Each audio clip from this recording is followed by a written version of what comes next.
Hi guys, welcome back to Mixed Max. Another day of 5 MCQs a day keeps FMG FOMO away. Day 58 है आज. Question number 1 देखते हैं. Which anti-arrhythmic drug is linked with digoxin toxicity? ठीक है. Option A disopyramide, Option B procainamide, Option D lidocaine, Option D quinidine. ठीक है. तो digoxin के बारे में जानते हैं पहले. Digoxin is a medication given in cases of heart diseases. ठीक है. तो जो अपना क्वेश्चन है उसका आंसर होगा क्विनिडीन. क्विनिडीन कैसे होगा?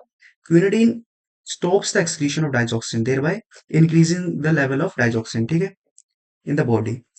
जो अपने एंटी एरिथमिक ड्रग्स हैं they classified on the basis of wagon Williams classification. ठीक है, into four classes: sodium blockers, beta blockers, calcium blockers, potassium blockers. ठीक है, सोडियम ब्लॉकर्स के अंडर तीन क्लासेस आती हैं: class 1A, class 1B, class 1C. ठीक है, तो जो ये अपना क्विनिडीन है, quinidine comes under class 1A of sodium blockers. ठीक है, और जो क्विनिडीन है it stops the excretion of digoxin, तो उसकी वजह से डाइजॉक्सिन टॉक्सिसिटी हो जाएगी. ठीक है, क्वेश्चन नंबर 2 देखते हैं. Which medication can be the cause of recurrent falls in elderly patient? ठीक है, option A prazosin, B metformin, C acarbose, D thiazide. ठीक है, तो इसका आंसर होगा प्राजोसिन. ठीक है, कैसे होगा जानते हैं.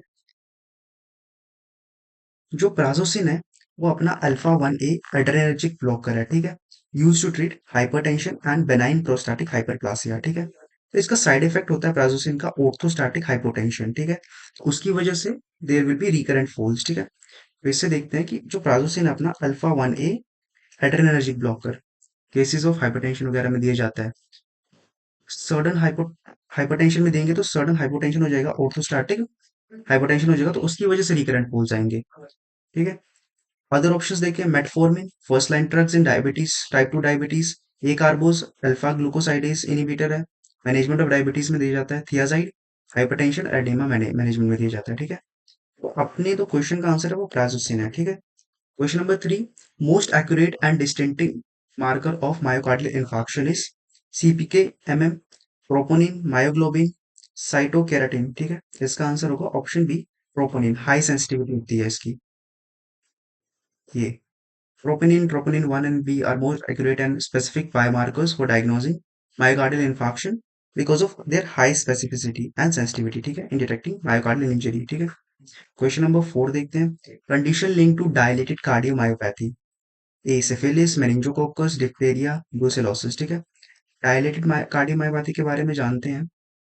जो डायलेटेड कार्डियोमायोपैथी होती है उसका मतलब होता है कि डिसीज ऑफ हार्ट मसल है, there is enlargement of and dilation of both the ventricles. ठीक है, it there will be impaired contractility also. ठीक है, डायलेटेड कार्डियोमायोपैथी में अपना जो एनलार्जमेंट हो जाती है both the ventricles as well as dilation, और उसकी वजह से कॉन्ट्रैक्टिलिटी इंपेयर्ड हो जाती है. ठीक है, polyneuropathy myocarditis are late toxic manifestations of diphtheria, ये डिप्थेरिया के केस में होंगे. ठीक है, तो अपने क्वेश्चन का आंसर होगा डिप्थेरिया.